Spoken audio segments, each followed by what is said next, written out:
This Mario and this Mario literally can't be the same person, and I'll prove it. Yet Shigeru Miyamoto insists that they are, and he's right, and I'll prove it.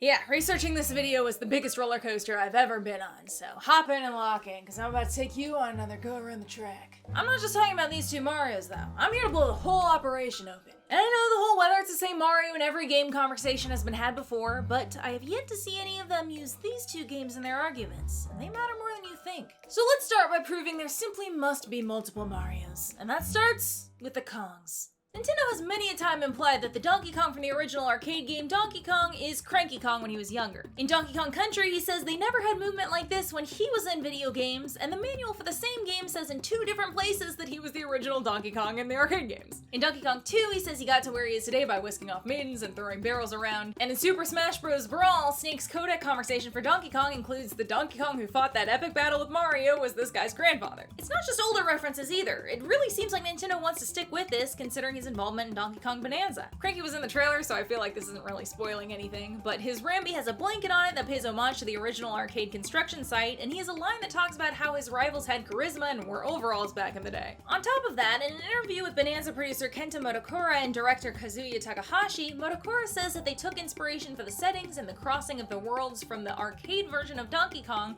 and immediately follows that by saying, "One thing I wanted to make sure we definitely included was Cranky Kong. Maybe it's just because I'm a fan personally, but I wanted to make sure he was included." The statement on the inclusion of Cranky directly following the mention of the Donkey Kong arcade game definitely seems to indicate that Nintendo still considers Cranky to be the original Donkey Kong. Now, whether he's our current Donkey Kong's grandfather or father, it's technically up for debate, though I have to say there's an overwhelming amount of evidence for him being DK's grandfather. Looking at just the games and their manuals, here are the arguments for grandfather. Granddad, grandson, grandape, grandpa, grandpa, grandpa, grandpa, grandpa, grandson, grandfather, grandpa, grandson, grandpa, grandfather. And also looking at just the games and their manuals, here are the arguments for father. Son, son, pappy, pappy. So.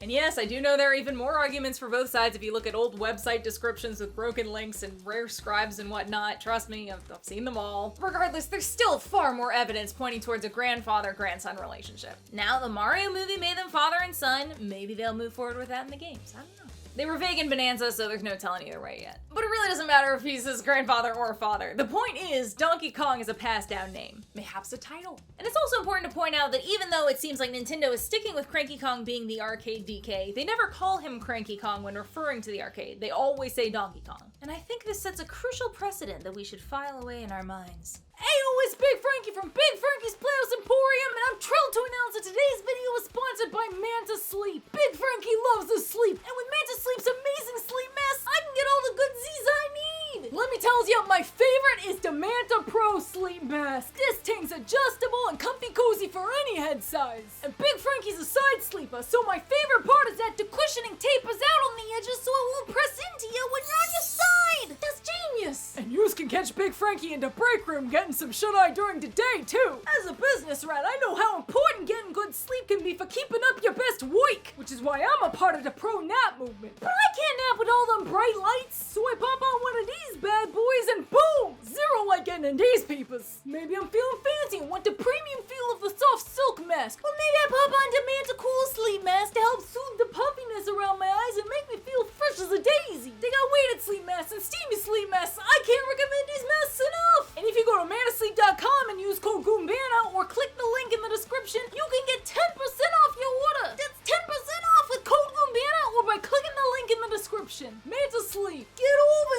here. Another character that I feel holds an important clue to Mario's history is Pauline. Now, I just released a video all about the history of the Paulines we've seen over the years, how they relate to one another, and how the latest Pauline from Donkey Kong Bonanza fits into the equation, but I wanted that to be self-contained because it does contain spoilers for DK Bonanza, and it was just a little too much to get into for this video. So I really recommend checking that out for more context around all the Paulines. But if we are dealing with a single continuous Mario timeline, these 3 gals can be the same people. If not merely because Cranky Kong being old in Bonanza means he would have to de-age as Pauline got older to be the younger age that he is in the arcade game events. So if they can't be the same people, mayhaps Pauline, like Donkey Kong, is also an inherited name. But if we're talking about potentially multiple generations between these games, both with the Kongs and perhaps Pauline, is this really the same Mario throughout all these games? Another thing I pointed out in my last video was how weird it is that despite New Donk City being founded around the events of the arcade game and having several billboards featuring the characters from that game, no one recognizes Mario. If it's the same person, shouldn't he be kind of a celebrity? Heck, people are lining up to watch one of the all-time cinematic greats, which depicts Super Mario Bros, and they couldn't care less that supposedly the hero is standing in front of them? Look, this guy thinks Mario wants his autograph, and then he's like, oh wait, I know you.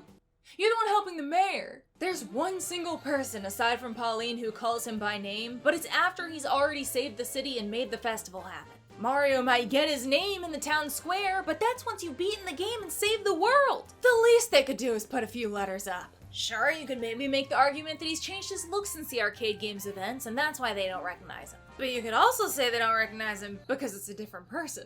A different person named Mario. Because don't get me wrong, although he was referred to as Jumpman at the time, I fully believe this gentleman's name is Mario, just as I do believe that this gentlelady's name is Pauline. But ladies and gentle people of the jury, I present this. Mario is a passed down name. We've seen these lineages with the Kongs, with Pauline, and heck, we might have even seen it with Peach and Rosalina. In Rosalina's storybook in Mario Galaxy, we never get told outright who Rosalina's mom is. But everyone clocked that not only does Rosalina look a lot like Peach, her mom does too. And actually, more so. And that's not a coincidence. The Super Mario Galaxy Prima official guide says that in the early stages they contemplated the idea that Rosalina was related to Princess Peach, and that's why their features are very similar. This in and of itself is one thing, but you combine that with the fact that Rosalina was born into royalty, Princess Peach Showtime had Peach transforming into a blue dress very similar to Rosalina's mom's and flying around using star powers, and the fact that 3 of Peach's sidekicks have been star related, I think that's a pretty good indication that Peach and Rosalina probably did share an ancestor. And I wouldn't be surprised if her name were Rosalina or Peach. Not to mention all the Yoshis, all the Toads, all the Rambies. You know what? I'm breaking free this timeline. They don't have to be related. Maybe Mario isn't a passed down name, it's a title. I'm saying that there are multiple Marios scattered across timelines and dimensions, but they are all Mario. They fill the role of Mario. Mario is Mario. Just like Santa. After all, this is Santa, and this is Santa, and this is Santa. They're all Santa. He's validly Mario in this dimension just as much as he's validly Mario in this dimension. This could be a different Mario than this Mario, which would explain how they could inhabit the same space, but despite being a different Mario, he still is and will grow up to be Mario. Maybe when this Mario's gone. He's Mario here and he's Mario here. This is Mario and this is Mario. I'm Mario and you're Mario. It's all Mario! Oh, get a hold of yourself. Okay, no, I did get a little out of hand there.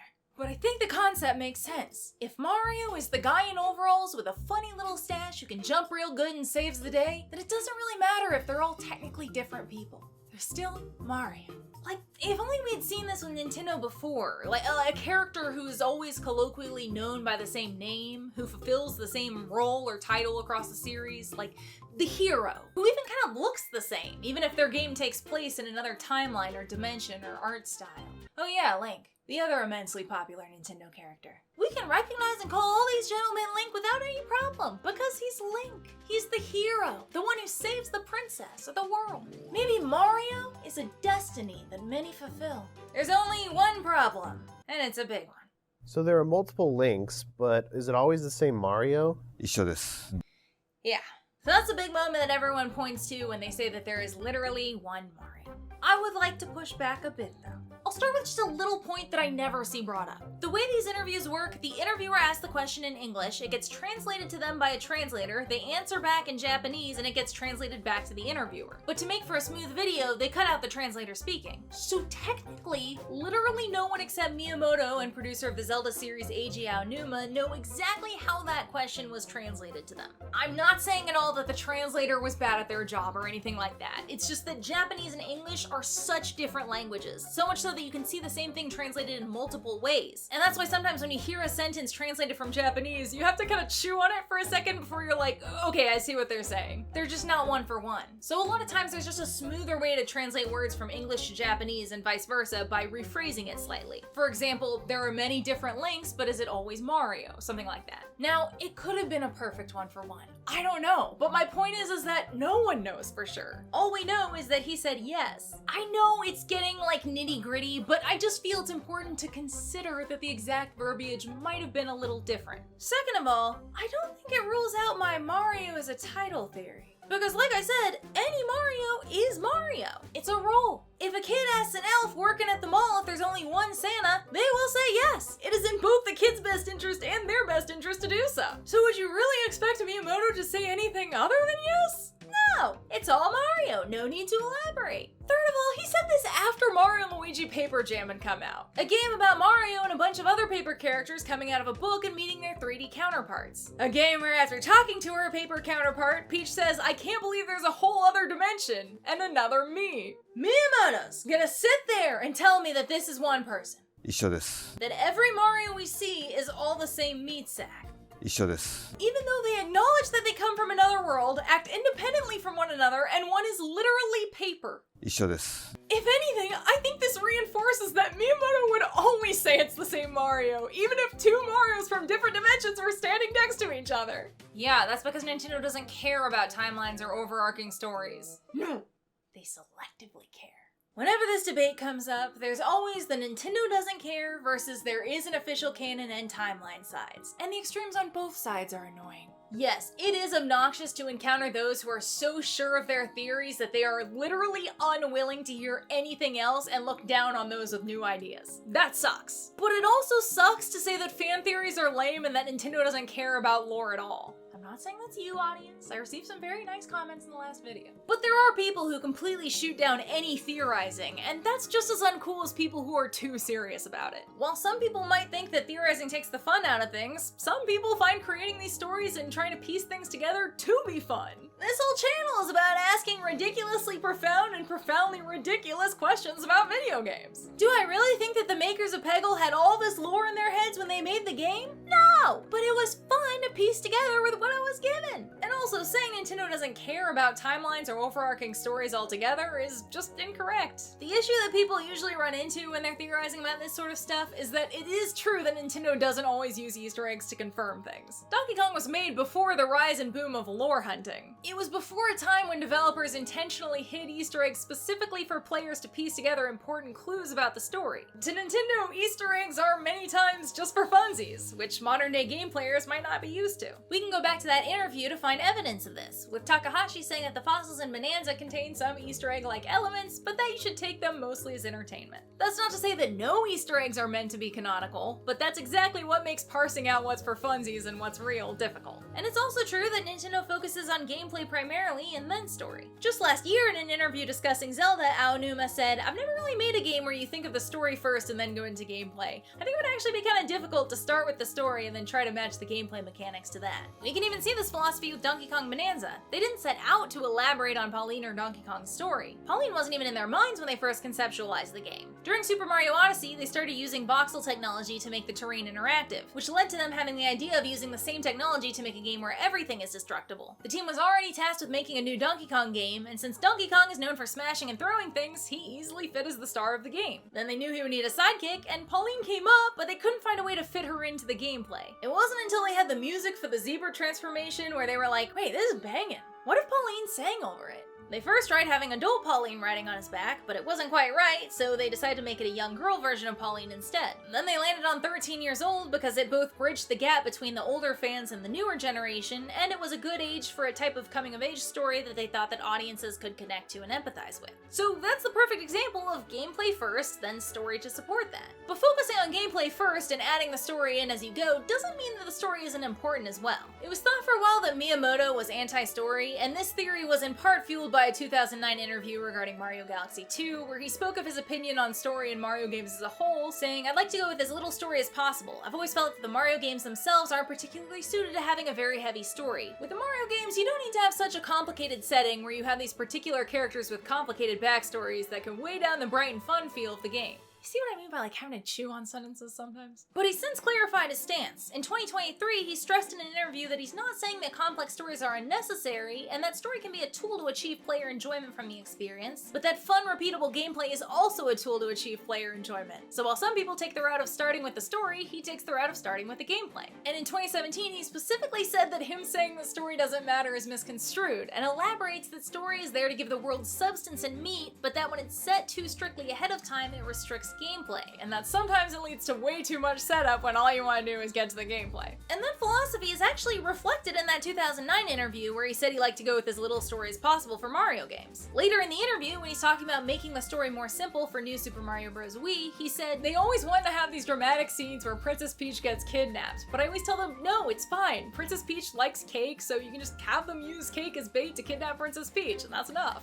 That to me isn't an example of him hating story, it's shaving down fluff. It's an example of, you really don't need all that, let's just get to the game. And I think that everyone has, at one point or another, experienced sitting through a 15-minute intro and going, can I please play now? So I can definitely appreciate that aspect of it. And Nintendo also doesn't hate people making fan theories. Let's look at Takahashi and Motokura's own words. I think that's something that we want players to, in the course of enjoying the game, start to puzzle out, think for themselves. That's another one that is maybe good fodder for player theories. We need to leave something for people to consider as they're playing the game. I'll leave the details to your imagination. They welcome players filling in the blanks by imagining the rest of the in-game universe. So Nintendo does care. They care enough to establish hard facts about their characters, they care enough to double down on some established Kong lore that I went into detail on in my last video, and it is caring to say that it's all the same Mario, even if that creates some issues. Because if Miyamoto's yes was in fact contrasting the multiple timelines and links in the Zelda universe to one timeline in the Mario universe, insinuating that it's all the same body, all the same sack of meat, that's where we run into trouble. Because Motokura has clearly established that Mario is human, and Nintendo has shown that he ages and the people around him age. So him reaching a certain age and staying there forever presents an issue. But you know what sucks? Even after everything I said about things making so much more sense if there are multiple Marios in multiple dimensions, I think it's all the same meat sack. But it wasn't Miyamoto that convinced me. It was what Aonuma said next. So there are multiple links, but is it always the same Mario? 一緒です。ミッキーと一緒。 Miyamoto actually brings up Mickey Mouse and Walt Disney quite a bit, which makes sense since there are more parallels than you would think. Towards the start of his career, the comparison would make him a bit uncomfy because he hadn't felt that he earned that comparison due to how new Mario was compared to Mickey Mouse, but he definitely gained inspiration from how Disney adopted Mickey alongside evolving technology while keeping his character consistent, and how Mickey became an instantly recognizable icon even from his most base properties. And wouldn't you know it, despite being portrayed in various art styles over many years, Mickey Mouse doesn't age. He has birthdays, but they are acknowledged and then moved on from. A 1948 interview with Walt and Mickey ended with the following exchange. I'll do my best. Okay, well, happy birthday, everybody! No, Mickey, you don't understand. It's your birthday. This is your 20th birthday. Oh, gosh. Well, I'll be seeing you. And in a 1976 Disney character training video, the narrator says, Our Mickey Mouse is an average young boy of no particular age. And there's also only one Mickey. In fact, the book Walt Disney's Mickey Mouse's Life and Times details every aspect of the Mouse's life, and openly refers to him as an actor, saying he's acted in over 130 movies, has his own entry in Hollywood's directory of actors, and by 1930 was ranked alongside Charlie Chaplin and Greta Garbo as one of the all-time movie greats. Which is interesting, because Miyamoto once said in an interview that Mario characters were similar to a troupe of actors, in that they can take on different roles in different games. And when creating games, the Nintendo team is meant to pull from the roster of characters they already have when they can. But Mickey Mouse is not just an actor. He's also lived many of the experiences you've seen on screen, with the book detailing that he was born and bred a country mouse, but years later moved closer to the city. You know, this book actually shows just how much Mickey and Mario have in common. Let me tell you a bit about Mickey based on these passages, and let me know if you see any similarities. We have a character whose creator is commonly known as his father, who often acts as a hero, saving the damsel in distress. They might have had a bit of a rough background that involved cruelty to animals, but they cleaned up their act act and became the squeaky clean everyman that everyone knows and loves. But this presented a bit of a problem for their studio as their companions began to upstage them, mostly because the rest of the cast was allowed to act out in silly or destructive ways, but they had to be a goody-goody leading man all the time, which left little room for flexibility or error. Despite this, the studio still found ways to bring him back time and time again, sometimes to go on adventures and sometimes just as an actor. Over the years, his design has evolved to fit modern animation and tech while still maintaining his classic design. Today, he's been featured in TV shows, movies, video games, educational content, and comic books, has endless merchandise, makes appearances at events, plays host at multiple theme parks, and is known around the world as an icon in and of himself.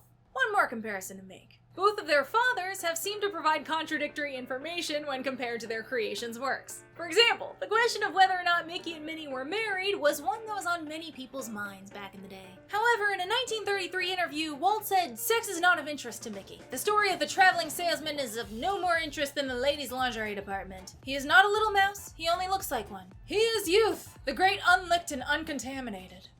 Oof. Then later that year, he said, "In private life, Mickey is married to Minnie. What it really amounts to is that Minnie is, for screen purposes, his leading lady." But when asked if Mickey would ever marry Minnie on screen, he said, "No! There's no marriage in the land of make-believe. Mickey and Minnie must live happily ever after." Wall? You okay, bud? The fact that you think those two things are exclusive is concerning. Years later, though, Walt Disney gave permission to depict their marriage on the cover of a music sheet entitled The Wedding of Mr. Mickey Mouse. Then Mickey himself gave an interview where he was asked about the marriage and he was real dodgy about it. This is all just to say, that's why I don't accept the Word of God argument so readily. And sometimes things change after the Word of God has been established. Sometimes the mind of the God changes. But either way, I have to ask myself a big question. Why on earth does the thought of Mario being one person bother me so much when I have no problem accepting that Mickey Mouse is one person? They both live in a magical world after all, so the lack of aging could be explained away with magic. Why is it such a tough pill to swallow? I think a huge reason is that one's a mouse. It's easier to accept that a humanoid mouse doesn't age, but not as easy for a human. Especially when he's already been shown at a different age, and especially when they're messing with everyone's stories around him. That is what furthers the disconnect for me. Finally, I think that Miyamoto made a horrible mistake when he said in an interview way back in the day that Mario was about 24 to 25 years old. And I don't blame him. Like I said, it was in a time before heavy lore culture. But I do think it's something that would have been better unsaid, because it's easier to make the ageless claim when you don't say an age. While I'm often frustrated with Miyamoto's vagueness, it is the perfect strategy for keeping things intact. So what do I actually believe about Mario? I'm split. The realistic part of me says that Nintendo has kind of been making it up as they go, trying to fit things together, but ultimately trying to build on a foundation that was not created with long-term consideration. Take Pauline, for example, originally Lady. I think she was simply a damsel to save in a single game. And then later down the line, when Miyamoto wanted to introduce Peach, he had to change Pauline's look because they were way too similar. I mean, honestly, I tried my best to Photoshop Peach to look like the original Pauline design for my last thumbnail, but fact was, blondish hair, bangs, pink poofy sleeve princess dress, the little lips, blue eyes, you can only do so much. So Pauline got a redesign going in the opposite direction. Dark hair, slick red dress. Then when Odyssey came around and they had a city level, they wanted to pay homage to Pauline from the arcade game, so they were like, oh, having her as mayor would be cool, with not too much of a second thought. Loaded that game with Easter eggs, sent it on its way. And now with Bonanza, they're trying to work around that, but the more layers you add to it, the more convoluted it gets. So honestly, I think the name of the game for the company is more adapting than pre-planning. Now, just because that realistic part recognizes that they may be meant for it all to be the same person, but just weren't consistent with that, or weren't the most effective at establishing clear lines, doesn't mean that there isn't a part of me that still wants to puzzle this out so that it can work and make sense and feel good. My frustration that Miyamoto insists it's the same person actually stems from me rooting for them, being like, but if you make them not the same person, it makes sense! Look, I can make it all work! But the final part of me, my heart, is like, you gotta let Miyamoto have his Mickey.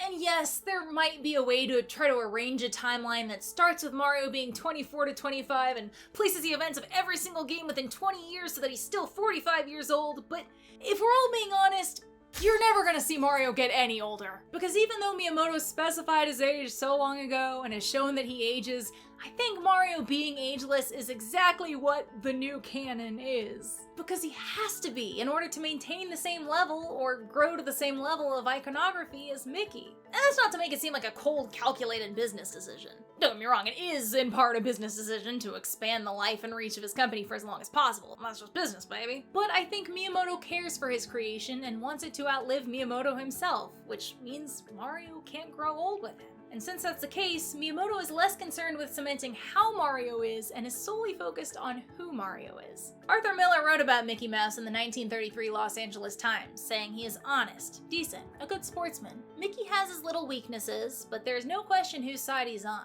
He's little David who slays Goliath, the little man who shuts his eyes and pastes the big bully in the jaw. I really don't think you're ever gonna see a naturally graying Mario. Though, that might change. Or Nintendo might bend its stance on multiple Mario timelines. After all, Motokura and Takahashi have already acknowledged things exclusive to the Donkey Kong Bonanza universe, mentioned creating two separate branches while honoring continuity like with Mario games, and have discussed separate worlds that pay homage to past games. And going back to people not recognizing Mario in Odyssey despite 2D representations of him being common around town, boy, creating two separate branches between the 2D Mario series and 3D Mario series makes the citizens of New Donk City being obsessed with this Mario and not this one make a whole lot of sense. But that would be acknowledging multiple Marios, which Miyamoto does not seem interested in doing. But if he's already loosened the reins a bit up to this point, who knows what the future holds. What I do think, though, is that while we might see him in different younger ages in future games, the age train stops here and will remain there for a long, long time so that we can go on as many adventures with him as possible. Miyamoto can be a man of few words, but I think he would really resonate with this quote about Mickey Mouse from Walt Disney himself. It is certainly gratifying that the public which first welcomed him 2 decades ago, as well as their children, have not permitted us, even if we had wished to change him in any manner or degree, other than a few minor revisions of his physical appearance. In a sense, he was never young. In the same sense, he never grows old in our eyes. All we can do is give him things to overcome in his own, rather stubborn way in his cartoon universe. And even though I believe Miyamoto when he says it's all the same person, I simply must stick with my Santa theory to maintain my sanity. They're different Marios. They're all Mario, though. And also, they're all Mario. See, my stance couldn't be any clearer. I appreciate y'all watching one of my longer rants. It was something I was really interested in, and I hope you subscribe for more profoundly ridiculous and ridiculously profound questions about video games. Now, if you'll excuse me, I have to go touch grass. While thinking about Mario timelines, because it's fine. But I'll see y'all in the next video. Bye-bye! Goombanna is the wonder why she didn't come to play. Gaming vids that'll make you laugh and think and put them on replay. Intelligent, kind of funny, her community's #1. Stick around and kick your feet up. Goombanna has just begun.